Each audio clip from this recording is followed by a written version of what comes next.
Salut à tous. Alors, à travers ce petit exercice, j'aimerais vous faire réviser une petite méthode qui est quand on fait une division euclidienne sur les polynômes, comment trouver le reste, sachant que en fait, on n'a pas forcément besoin de trouver le quotient. Donc, on va faire ça à travers cet exercice, soit θ un réel entre 0 et pi, trouver le reste de la division euclidienne de cos θ plus x sinus θ puissance n par x carré plus 1. Donc, ce qu'on cherche à écrire, c'est cos θ plus x sinus θ puissance n égale x carré plus 1 fois q de x plus r de x.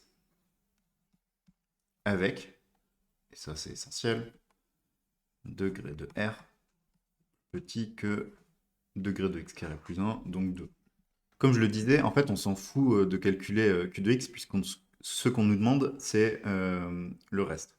Alors, la méthode qui va bien, c'est tout simplement de se dire, on va chercher a et b tel que r de x égale à x plus b. Vu qu'on sait que le degré de r il est plus petit que 2, ça veut dire qu'il est au maximum de 1.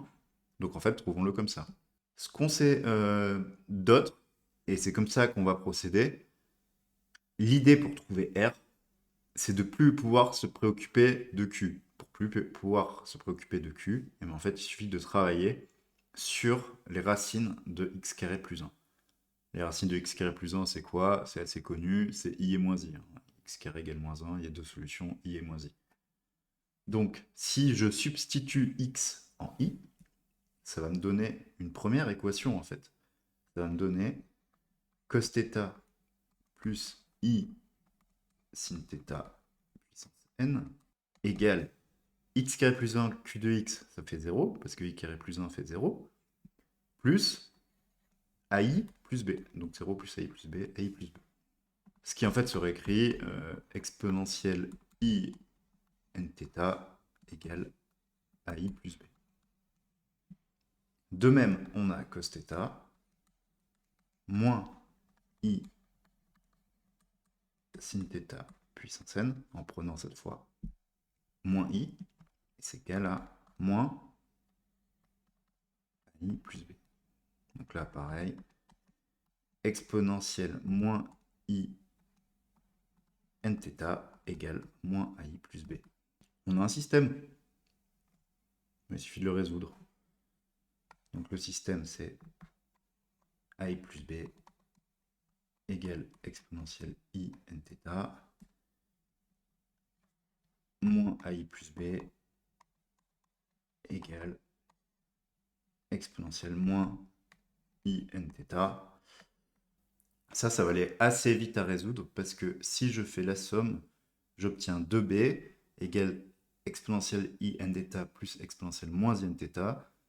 Autrement dit, b égale la somme sur 2, ce qui fait en fait cos n θ. Et j'obtiens en faisant la différence 2ai égale exponentielle i n θ moins exponentielle moins i n θ. Je divise ça par 2i, ce qui nous donne a égale assez logiquement sinus n θ. Et donc le polynôme recherché, c'est sinus n θ x plus cos n θ. On a donc trouvé notre reste, qui est sinus n θ x plus cos n θ. Et le quotient, on ne sait pas combien ça vaut, mais très souvent, on ne nous pose pas la question. Et en vrai, si on cherche à calculer un PGCD en faisant des divisions euclidiennes successives, eh bien, on va y arriver, tout simplement parce que à chaque fois, on n'a pas besoin de calculer le quotient. Ce qui nous intéresse, c'est la quantité que vaut le reste. Donc, si je résume, la méthode, c'est quoi? C'est écrire a de x égale bx, donc dividende, diviseur, quotient plus reste. Ensuite, qu'est-ce qu'on fait? On cherche les racines de b. On identifie l'égalité en ces racines. Si on a des racines multiples, on dérive l'égalité autant de fois que nécessaire. Donc par exemple, si on a une racine triple, on peut utiliser b de x, b' de x et b second de x, pour lesquels on saura que cette racine, ça vaut 0. Et du coup, quand on dérive une fois puis deux fois, on va trouver deux égalités différentes, impliquant r de x, r' de x et r second de x, ce qui, avec trois racines, nous donnera quand même trois équations. Et donc, nous permettra d'avoir le bon nombre d'équations. On résout le système, on a trouvé R. Et ici, bien utiliser, parce que sinon on n'y arrivera pas, que le degré de R, bonjour, est inférieur au degré de B.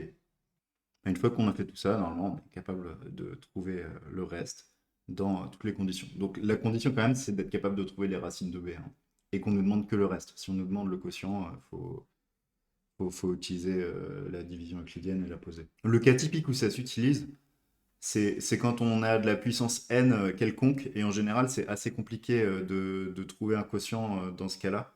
Et donc là, c'est vraiment là que c'est préconisé quand on est sur des formules un peu comme dans mon exemple avec du puissance n. Voilà, j'espère que cette méthode vous sera utile. Si ça vous a plu, n'hésitez pas à vous abonner pour en voir d'autres, à liker, à partager à vos amis, ça peut toujours être utile, et à commenter pour proposer d'autres choses.